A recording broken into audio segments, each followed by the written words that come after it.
వీటిలో ఇక్కడ ఉన్నటువన్నీ కూడా ఈ ఫస్ట్ ఉన్నటువంటి కూడా మనం ప్రారంభించినటువంటి మెడికల్ కాలేజీలు మన జగన్ గారు ప్రారంభించినటువంటి ఇక్కడ ఉన్నటువంటి ఆల్మోస్ట్ దాదాపుగా పనులై ఇంకా కొన్ని పనులు చేస్తే ప్రారంభానికి సిద్ధంగా ఉన్నటువంటి కాలేజీలు. ఈ కింద ఉన్నటువంటివి కూడా కొంత పనులు పురోగతిలో ఉండి మరి ఆ పనులు చంద్రబాబు నాయుడు గారు వచ్చాక కూటమి ప్రభుత్వం వచ్చాక వాళ్ళ యొక్క దుర్మార్గపు ఆలోచనలతో ఈ పనులు ఆపేయబడి ఈ స్థితిలోనే ఎక్కడి వరకైతే మనం పనిచేసామో ఇక ఆ స్థితిలోనే ఆపేసినటువంటి పరిస్థితిలో ఉన్నటువంటి ఈ మెడికల్ కాలేజీల గురించి చెప్తా ఉన్నాం.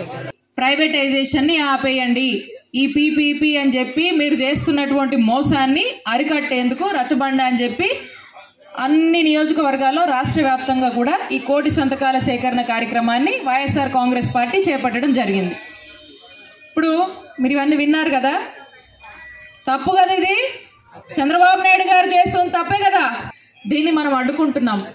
వద్దు, ఇది తప్పు, ఇది ఆపేయండి, మీరు మానుకోవాలి అని చెప్పి మనమంతా కూడా మరి ఈ మీటింగ్లో పెట్టుకొని ఈ విషయాలన్నీ ప్రజలకు చెప్పి వాళ్ళ మద్దతుతో ఈ సంతకాల సేకరణ అనేది చేస్తూ ఉన్నాం. ఇది మనం ఈరోజు ఈ కార్యక్రమం యొక్క ముఖ్య ఉద్దేశం, ఇక్కడ మనము గ్యాదర్ అవుతున్నటువంటి ముఖ్య ఉద్దేశం.